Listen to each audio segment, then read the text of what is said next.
This is your moment to be the big hero. Bad time to say this, but I don't actually have a plan. Hey, you got a little something on your belly?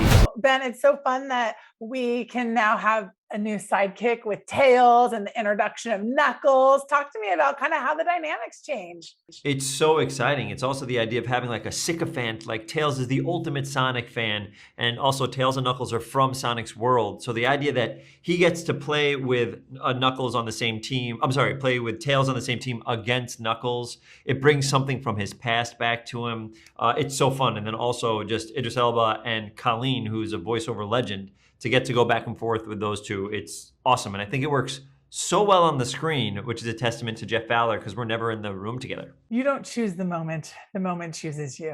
We get James Marsden worked on that scene personally. Yes, made the entire crew get that tattoo on their leg. Right? We get deep, we're in a boat. Talk to me about this wisdom that Tom is trying to impart on Sonic. Well, thank God we just got brilliant writers. If you leave it up to me, I'm not sure I could come up with that. But yeah, it was a moment where if you see the first film, they're more buddies, right? There wasn't as much responsibility, and this time around, they're all living under the same roof and becoming this nice little family. And Tom and Maddie are finding themselves in a position of more parental figures, I guess, this time around. And he's becoming more of a teenager and testing the boundaries and wanting to prove himself to be this great hero. And I think it was a nice moment where Tom gets to talk about the things that his father imparted onto him and instilled in him.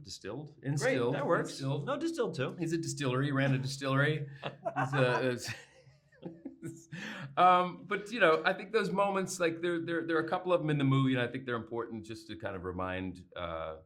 I don't know. It was important to Jeff, the director, that obviously now that we've been given this green light to really blow this movie out and take the action to another level, introduce all these new characters, and let Jim, unleash Jim Carrey, and that the whole movie still, all that is still tethered in heart, right, and family and connection and all of those bonds, and I think that it's really nice to see. For me, the greatest superheroes are the ones that are still trying to figure something out, right? They don't have everything perfected. They have all these powers, but there's still a path, a journey for them to grow and to learn, and there's a little self-discovery. And I think in that scene that you just described, Tom's sort of helping him along with that self-discovery, which is nice to see on a sort of father-son level.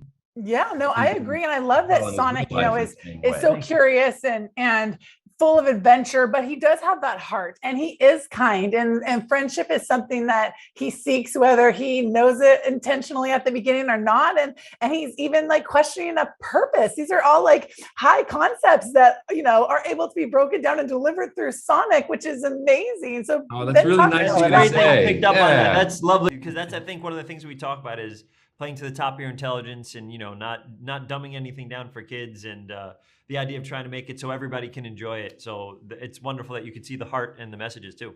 Yeah, but also that you get to come away with that message, right? Yeah. Like, what can I learn from this without, being too heavy-handed with it? But that there is a bit of a theme there and something to take away from it that, And we learned that playing video games could be research. My son does have that excuse now. He can continue playing because it could lead to a career. Absolutely. I tell my parents that all the time now.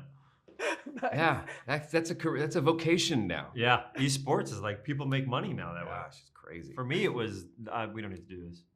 I was about to go into, there was this Nintendo competition in the Javits Center in New York, and I went there and I would try to compete, and I messed up because okay,